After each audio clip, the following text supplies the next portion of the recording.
Bom dia, gente! Sejam bem-vindos. Chegamos hoje um pouquinho mais cedo, acordei mais cedo hoje. Perdi o sono. Começar orando. Hoje estamos no capítulo 2 de Isaías e um pouquinho gripada. Vamos ver o que o Senhor fala conosco no dia de hoje, amém? Amém, Deus. Obrigada, Pai. Obrigada por esse dia, Senhor, de descanso. Te agradecemos, Pai. Não sei como cada um aqui está passando, sabe, Deus, se descansando, sabe, Deus, numa agitação. Que tudo seja conduzido pelo Teu Espírito Santo. Em nome de Jesus, te louvamos, glorificamos, te damos graças, Deus, por poder, sabe, Deus, ouvir a Tua voz. Em nome de Jesus, continua falando conosco, abre as nossas mentes, os nossos ouvidos e seja conosco as Tuas mãos, o Teu poder, a Tua unção, a Tua graça, em nome de Jesus. Amém? É isso. Vamos lá, gente. Então, como eu disse ontem, a gente então começou aí o livro de Isaías e Isaías foi levantado junto com alguns outros profetas pelo próprio Deus, né? Deus, então, juntamente com a voz de Isaías, ele estava em outros locais também, declarando ali as mesmas coisas, as mesmas palavras estavam sendo ditas através também de Zacarias, de Miqueias, tanto que aqui a gente vai ter uma referência a Miqueias.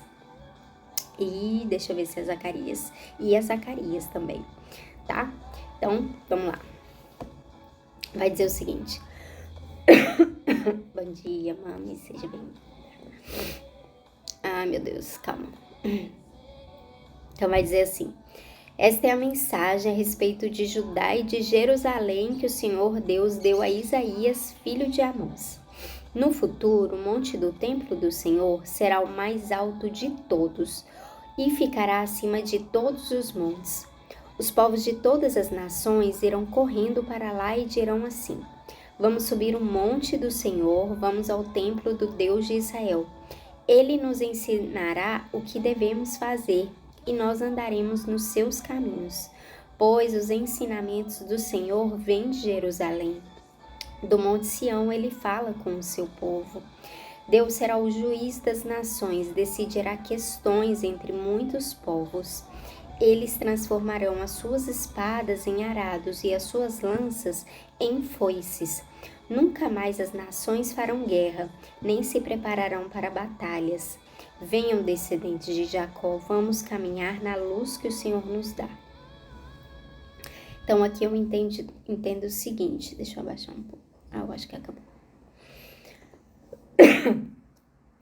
Essa primeira parte, em primeiro lugar, a gente tem aí a referência de Sião e de Jerusalém como lugar onde Deus fala, né? Então, aqui ficava muito nítido, e isso era um profeta, gente, um profeta que vai falar também vai falar a respeito do Messias, né, de Jesus, enfim. Então, assim, não é um joguinho que eles estavam tendo para falar que a nação deles é a mais importante. Não.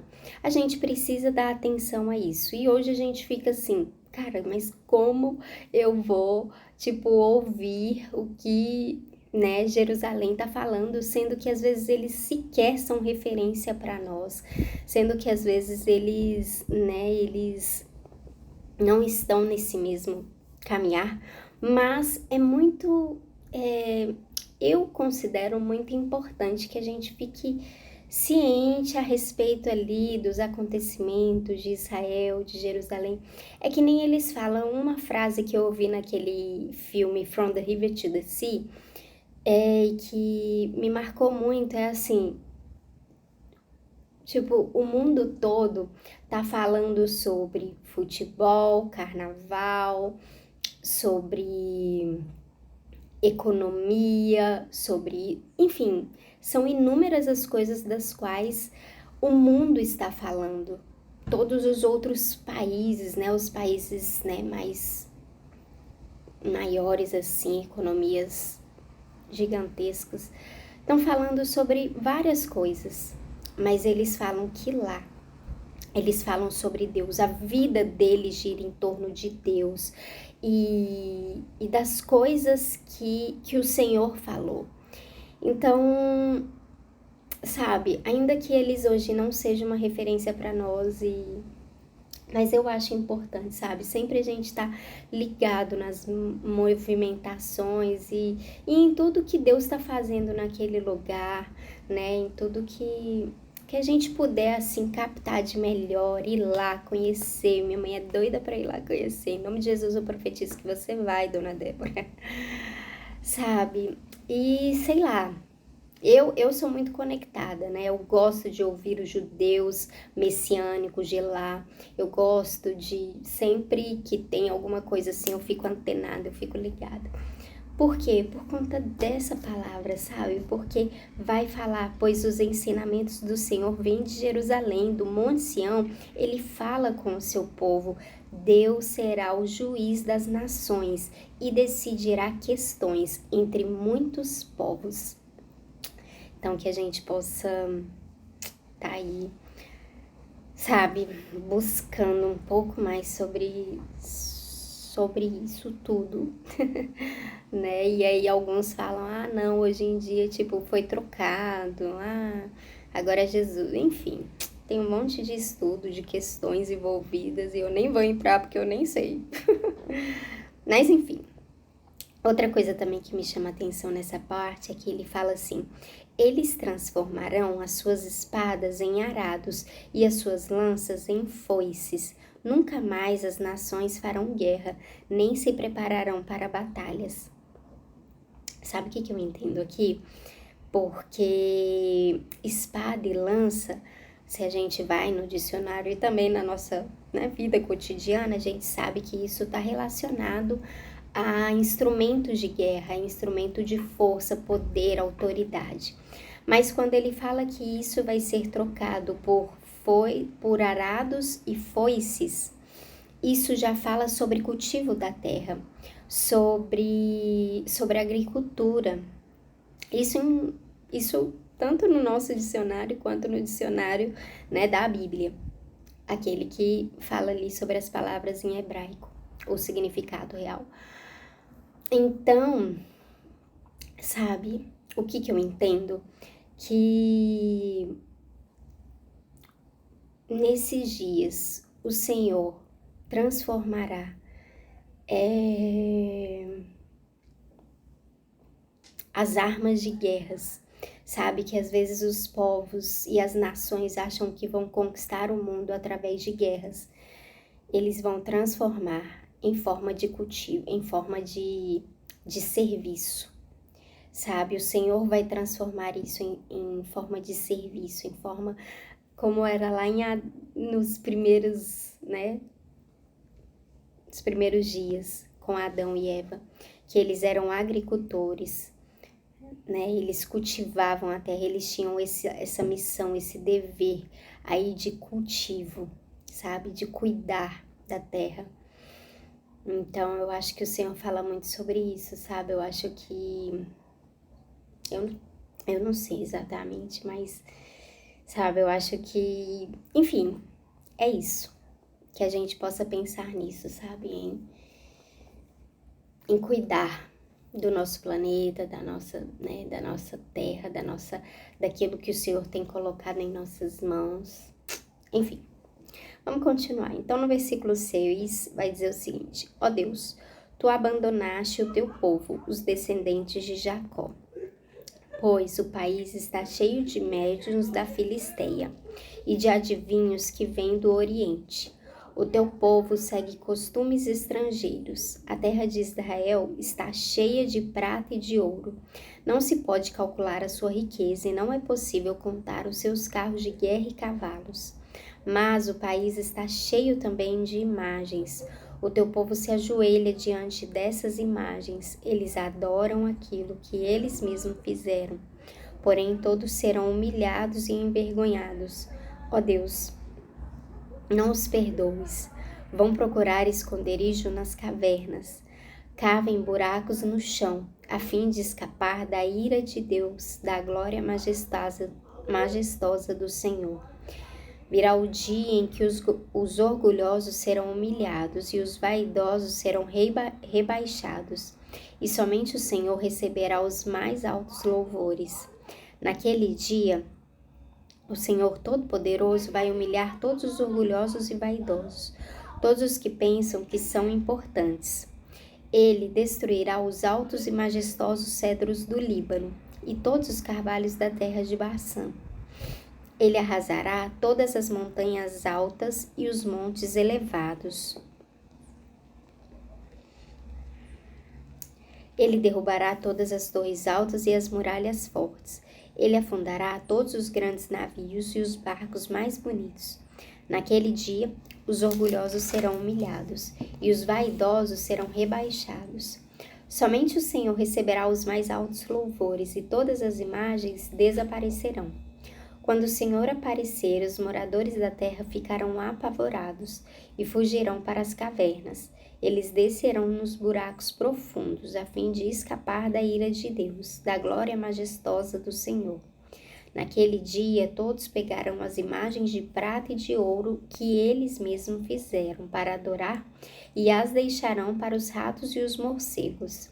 Quando o Senhor aparecer, os moradores da terra ficarão apavorados.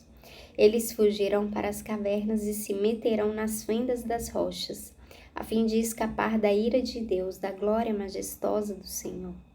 Não confiem mais nos seres humanos, pois são mortais. Será que eles valem alguma coisa? Então, assim finalizamos. Então, o Senhor vai nos falar que as pessoas estão muito atrás, às vezes, de coisas místicas, né?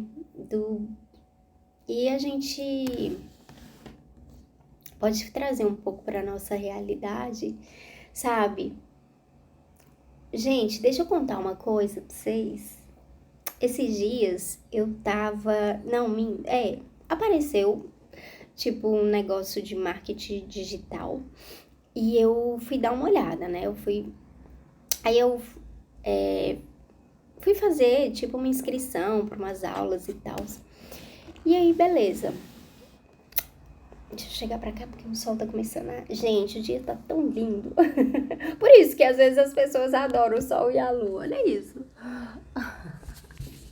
Brincadeiras à parte, é porque assim, eu às vezes... Mas não é sobre isso, tá, gente? Você contemplar é uma coisa. Mas às vezes, antes de contar essa outra história, deixa eu contar uma antes. Certa vez não. Tipo, tinha algumas vezes que, tipo, sabe aquela lua linda, perfeita, assim, na sua janela? E isso às vezes acontecia reiteradas vezes comigo. E o meu pensamento inconscientemente era, cara, isso vai trazer coisa boa pra mim. Isso é adorar a lua, entendeu? Isso é você acreditar que, tipo, porque a estrela tá me acompanhando. Gente, esse céu estrelado é pra mim, só pode. Mas é sério, tipo... sério, era tipo... Todo dia, assim, era na minha janela. E eu acordava e ela tava lá. E eu falava, Deus é o Senhor Deus, fala comigo. Eu achava às vezes que aquilo era Deus trazendo alguma resposta, algum direcionamento, alguma orientação. Enfim, e isso também é uma coisa mística que a gente tem, sabe? Isso às vezes é adorar o sol, a lua, as estrelas. Às vezes a gente não pode só ficar por conta do horóscopo, né? O que é, com certeza. Mas às vezes até isso, sabe? Tudo que você coloca no lugar de Deus, sim. E contemplar. Eu sou uma contemplativa da natureza e de tudo, assim. Eu sou apaixonada. Eu fico aqui, ó. Se deixar, eu perco o tempo. Mas enfim, antes que o meu tempo acabe, voltando ao assunto lá que eu comecei, que eu fiz uma inscrição para umas aulas de marketing digital. E aí depois ele me mandou tipo um e-book com o que vai ser, tipo, o que vai estourar, vai aumentar assim, né? E eu tô atrás de outra coisa, não é exatamente sobre a área espiritual, mas a área espiritual tava lá também. Mas deixa eu contar uma coisa. Não é o cristianismo que tá lá. O que tá lá é o tarô. É o... Ai, véi, depois eu vou trazer aqui pra vocês. É tarô, é... Rei alguma coisa. É com H. Ai, agora eu não vou lembrar. Mas, tipo, são coisas que estão surgindo que, tipo, as pessoas estão vendo nisso a oportunidade de captar mais gente pra, pra fazê-las adorar outra coisa que não o nosso Deus. E aqui o Senhor está falando que nos últimos dias vai haver muito disso, né? O profeta Isaías, ele já tá trazendo um pouco disso daquele tempo, e aí ele vai falar que tudo isso vai ser envergonhado diante de Deus, vai cair. Meu tempo acabou, eu não vou me alongar mais, mas é isso, que a gente pare e pense, depois eu vou tentar trazer mais coisas sobre isso, tá? Deus abençoe, tchau, tchau.